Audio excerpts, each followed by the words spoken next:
قسم ہے اس کی جو آتے تو دوں میں تم کو من کتاب ان کتاب سے و حکمت اور حکمت ثم پھر جاء تشریف لائے تمہارے پاس رسول مصدقاً تصدیق کرنے والا لما اس کی جو معاکم تمہارے پاس لتؤمنن تو تم ضرور ایمان لانا بھی اس پر اور لتنصرنہ ضرور مدد کرنا اس کی قولا فرمایا اقررتم تم نے اقرار کر لیا واخذتم اور اٹھا لیا تم نے اللہ پر ذالکم اس اسری میرا بھاری ذمہ قالو سب نے عرض کی اقررنا ہم نے اقرار کیا قولا فرمایا وشہدو اور تو گواہ رہنا وانا اور میں معاکم تمہارے ساتھ من الشاہدین گواہوں سے کہ میں تم کو جو کتاب اور حکمت دوں پھر تمہارے پاس وہ عظیم رسول آ جائے جو اس کتاب کی تصدیق کرنے والا ہو جو تمہارے پاس ہے تو تمہارے لیے اس پر ایمان لانا اور اس کی مدد کرنا ضروری ہے فرمایا کیا تم نے اقرار کر لیا اور میرے اس باری عہد کو پورا کر لیا انہوں نے کہا ہم نے اقرار کر لیا یعنی ہم نے مان لیا فرمایا بس گواہ رہنا اور میں بھی تمہارے ساتھ گواہوں میں سے ہوں فمن پھر جو کوئی تولا پھیرے بعد ذالک اس کے فاولئک تو وہی هم الفاسقون فاسق ہیں پھر اس کے بعد جو اپنے عہد سے پھر جائے یعنی جو اپنے وعدے سے پھر جائے تو وہی لوگ فاسق ہیں افغیرہ کیا سوائے دین اللہ کے یبغونا تلاش کرتے ہیں وَلَهُ حالانکہ اسی کے لیے اسلم سر جھکا دیا ہے من جو پھر سماواتی آسمانوں میں والارض اور زمین میں طوعاً خوشی سے وکرہن اور مجبوری سے اور الیہ اسی کی طرف یرجعون سب لوٹائے جائیں گے کیا یہ اللہ تعالیٰ کے دین کے علاوہ کسی اور دین کو تلاش کرتے ہیں حالانکہ آسمانوں اور زمین کی ساری مخلوق خوشی سے یا مجبوری سے اللہ ہی کے سامنے جھکی ہوئی ہے اور سب اسی کی طرف لوٹائے جائیں گے کل آپ فرمائیے آمنا ہم ایمان لائے باللہ اللہ پر وما اور جو انزلا اتارا گیا علینا ہم پر وما اور جو انزلا اتارا گیا علی پر ابراہیم و اسماعیل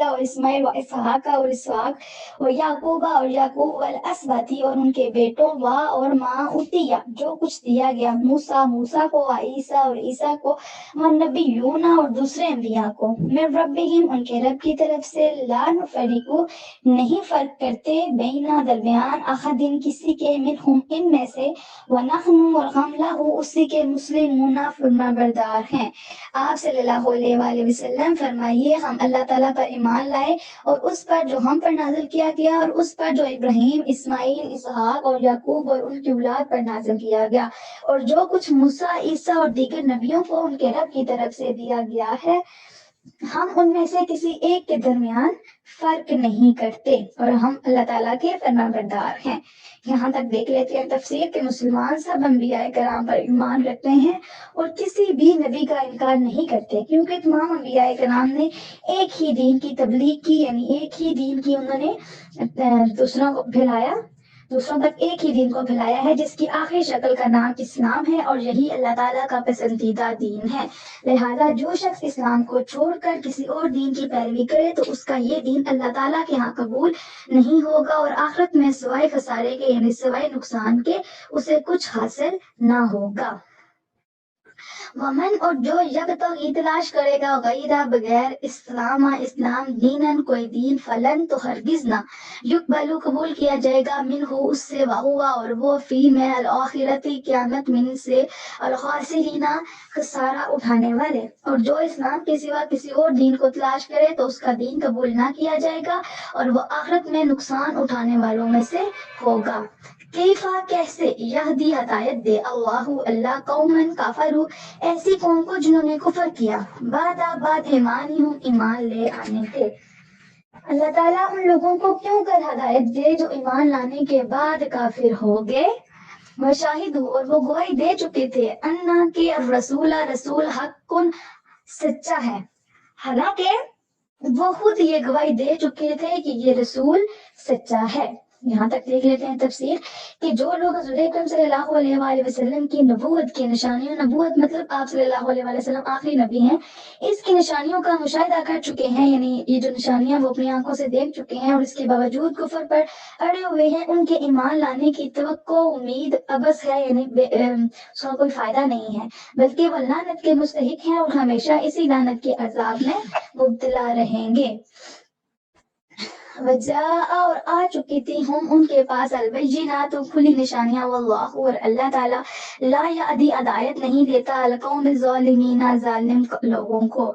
اور ان کے پاس روشن نشانیاں بھی آ چکی تھیں اور اللہ تعالیٰ کا ظالم لوگوں کو ہدایت نہیں دیتا۔ اولئک وہ جزاؤہم ان کی سزا اللہ کے علیہم ان پر لعنت اللہ اللہ کی پھٹکار ہو، والملائکۃ اور فرشتوں کی، والناس اور انسانوں کی، اجمعین سب۔